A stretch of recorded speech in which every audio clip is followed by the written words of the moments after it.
A maioria das pessoas vai perder dinheiro na próxima crise do mercado.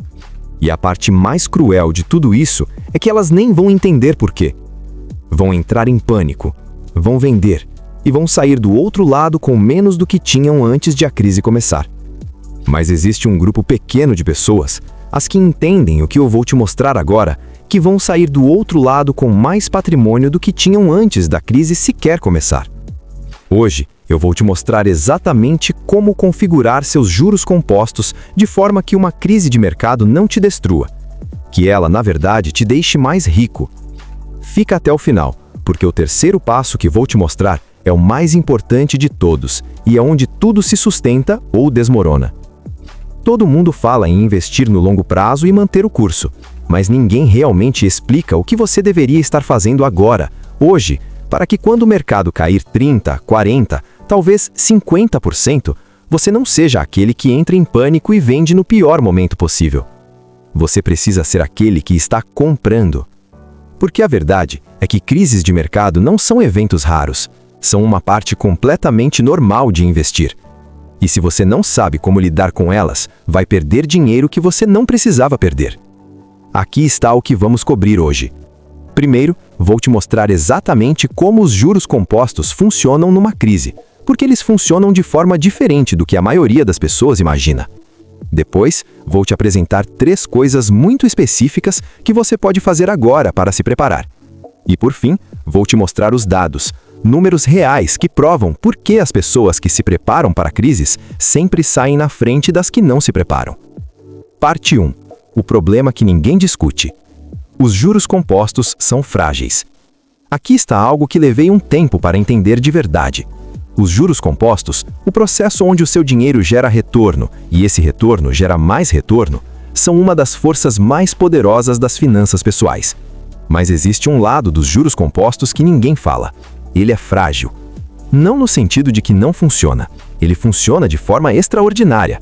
O problema é que a maioria das pessoas não entende como os juros compostos interagem com as crises de mercado. E por causa disso, fazem exatamente a coisa errada no momento exato errado. Deixa eu te mostrar com matemática real. Imagina que você investe R$10.000. No primeiro ano, você ganha 10%. Agora você tem R$11.000. No segundo ano, mais 10%. Agora você está com R$12.100. Os juros compostos estão fazendo o trabalho deles. Agora imagina que no terceiro ano, o mercado cai 40%. Você não está com R$13.310. Você está com R$7.260. Você perdeu tudo o que ganhou nos anos 1 e 2, mais uma parte do investimento original. Mas aqui está onde fica realmente importante. Para voltar de R$7.260 para R$12.100, você não precisa de um ganho de 40%.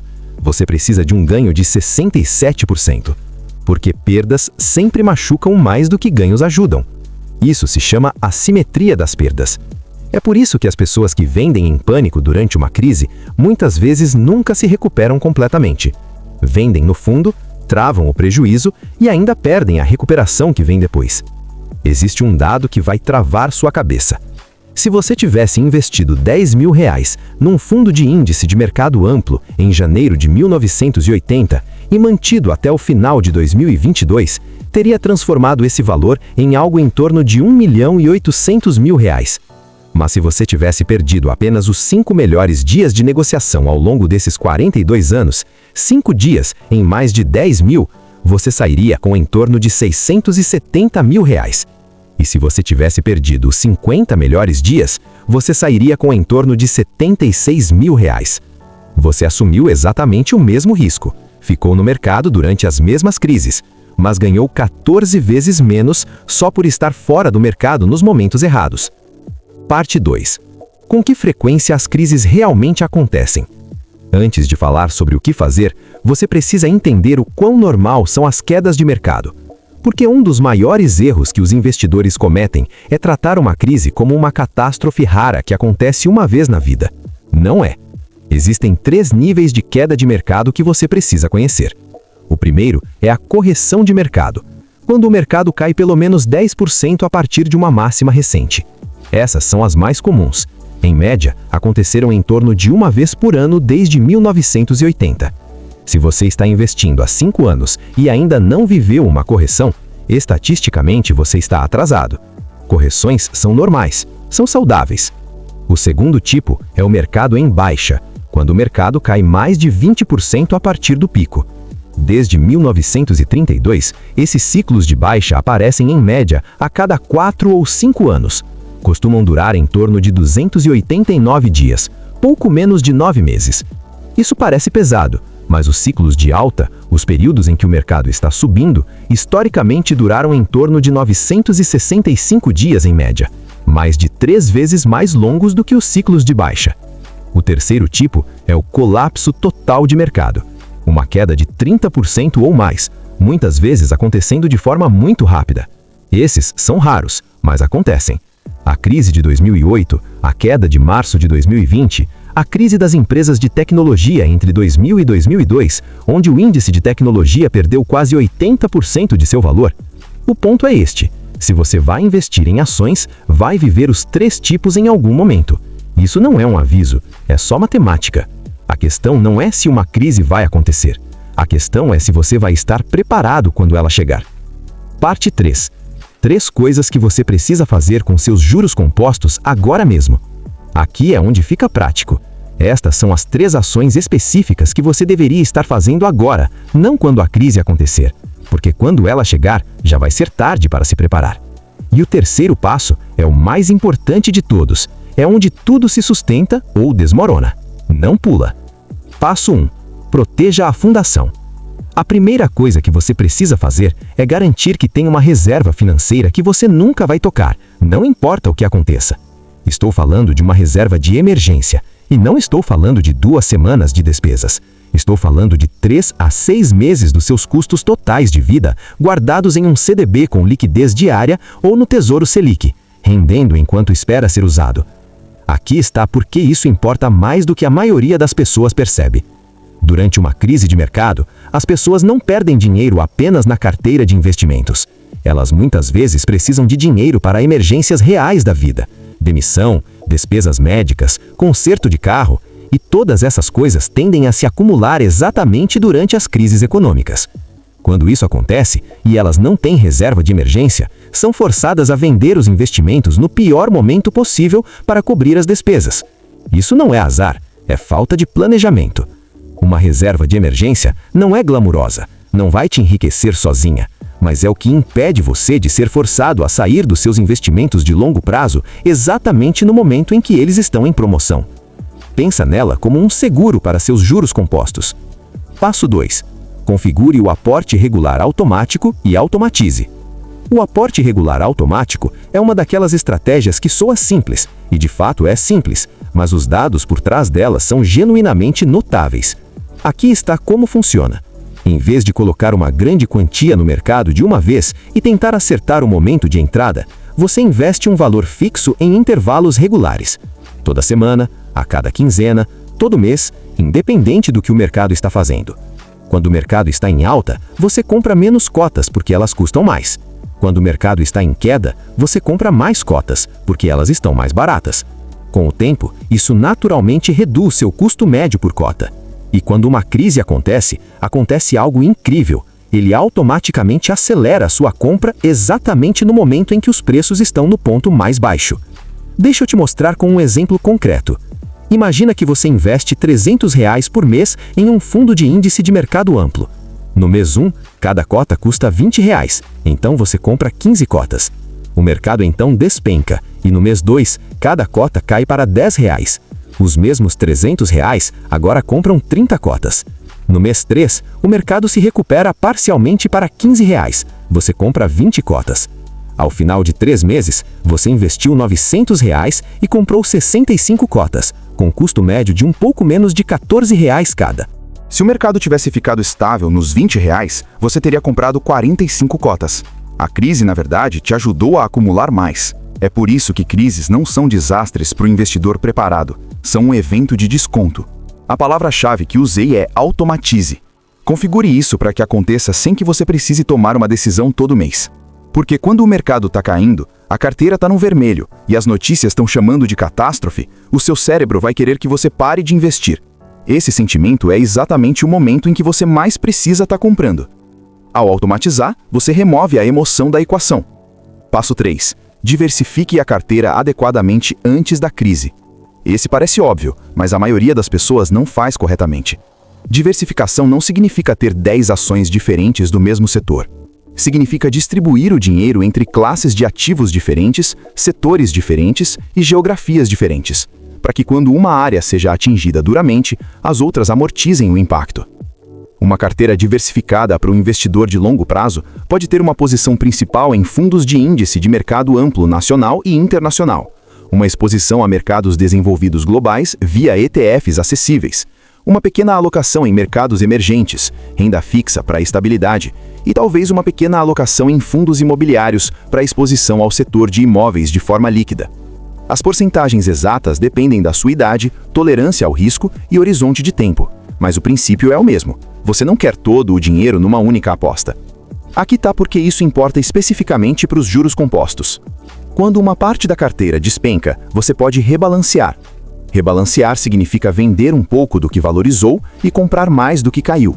Isso é compra forçada no preço baixo e venda no preço alto, o oposto do que a maioria das pessoas faz por instinto. E ao longo do tempo, rebalancear melhora significativamente os retornos, porque mantém os juros compostos trabalhando em toda a carteira, não apenas nas partes que sobreviveram. Uma coisa importante a adicionar aqui: diversificação é muito mais difícil de manter nos bons momentos do que nos ruins. Quando um ativo ou setor está tendo resultados extraordinários, parece errado tirar dinheiro dele. Por que você venderia fundos imobiliários se eles estão subindo todos os meses? Mas essa concentração é exatamente o que deixa as pessoas expostas quando a crise chega. Durante a crise de 2008, as ações financeiras caíram mais de 55%. Na crise das empresas de tecnologia no início dos anos 2000, as ações de tecnologia perderam mais de 70%. Pessoas que estavam fortemente concentradas nesses setores não só perderam dinheiro, muitas perderam décadas inteiras de progresso nos juros compostos. Parte 4. O problema psicológico e como resolvê-lo. Quero dedicar um tempo a isso, porque acredito que é a parte que realmente determina se a maioria das pessoas tem sucesso ou fracassa como investidoras. Não é a estratégia, é a psicologia. Aqui está o que acontece durante uma crise. Sua carteira cai, talvez caia muito. Você abre o aplicativo da corretora e vê números profundamente no vermelho. E o seu cérebro, que evoluiu ao longo de centenas de milhares de anos para responder a ameaças, começa a gritar para você fazer algo. Sai, para o sangramento, vende. Isso se chama aversão à perda, e é um dos fenômenos mais bem documentados da economia comportamental. Pesquisas mostram que a dor de perder dinheiro é aproximadamente 2 vezes mais poderosa do que o prazer de ganhar a mesma quantia. Em outras palavras, perder R$1.000 dói cerca de 2 vezes mais do que ganhar R$1.000 é prazeroso. Isso está programado em nós, não é fraqueza de caráter, é biologia. Mas é absolutamente letal para o investimento de longo prazo. A solução não é parar de sentir o medo. A solução é tomar as decisões antes de o medo entrar em cena, quando você está calmo e racional, e então se comprometer a seguir essas decisões, mesmo quando tudo no seu instinto disser o contrário. É por isso que eu sempre volto à ideia de ter um plano de investimento escrito. Sério, escreve. Esse documento deve dizer o que você está investindo e por quê. Quanto de risco você está confortável em assumir. O que você vai fazer se o mercado cair 20%? O que você vai fazer se cair 40%? E por quanto tempo você pretende manter os investimentos? Quando a crise chegar e as emoções estiverem a milhão, você pode pegar esse documento e se lembrar que já tomou essa decisão, que já sabia que isso poderia acontecer e que já decidiu o que fazer. Uma das histórias mais poderosas da história dos investimentos envolve um lendário gestor de fundo que administrou uma carteira de 1977 a 1990, entregando um retorno anual médio de 29% ao longo desse período. Um dos melhores históricos de longo prazo já registrados. Mas ele observou algo fascinante. Mesmo com o fundo retornando 29% ao ano, muitos investidores dentro do fundo perderam dinheiro. Por quê? Porque entraram quando o desempenho estava em alta e venderam quando o mercado caiu. deixaram as emoções sobreporem o plano. Você precisa ser mais inteligente do que isso. Parte 5. O que os dados dizem sobre permanecer investido? Vamos terminar com os números, porque quero que você saia desse vídeo com uma imagem completamente clara do que os juros compostos realmente parecem quando você faz tudo certo versus quando toma decisões emocionais. Já falamos sobre o dado que mostra que perder apenas 5 dias de melhor negociação ao longo de 42 anos reduzia o retorno de R$1.800.000 para R$670.000. Uma diferença de mais de R$1 milhão por perder 5 dias. Mas aqui está a parte sobre esses dias que poucos conhecem. Muitos dos melhores dias de individual retorno na história dos mercados aconteceram durante ou imediatamente após as crises. 7 dos 10 melhores dias individuais de retorno na história dos mercados aconteceram durante a crise de 2008. Se você vendeu durante a crise para se proteger, não só travou os prejuízos, quase certamente perdeu os saltos de recuperação que vieram logo depois. Essa é a ironia cruel da venda em pânico. As pessoas que vendem quando as coisas parecem ruins são muitas vezes as mesmas que perdem os dias em que as coisas viraram. E por causa da assimetria que discutimos, o fato de que você precisa de ganhos muito maiores para se recuperar das perdas, perder esses dias de recuperação é devastador para os retornos de longo prazo. Agora deixa eu te mostrar como ficar investido e continuar fazendo aportes regulares durante uma crise parece na vida real. Entre 2007 e 2009, o mercado caiu aproximadamente 57%. Era brutal. Se você tinha R$100.000 investidos no pico, assistiu esse valor cair para aproximadamente R$43.000. Isso é genuinamente aterrorizante. Mas se você continuou investindo R$500 por mês ao longo de todo esse período, estava comprando cotas a preços que eventualmente se recuperaram multiplicadas várias vezes ao longo da próxima década. A crise não te machucou, ela te preparou. Se inscreve no canal e ativa o sininho, porque toda semana eu trago conteúdo como esse, sem enrolação, sem promessa vazia, com os dados reais que movem o ponteiro para quem leva finanças pessoais a sério. Até o próximo vídeo.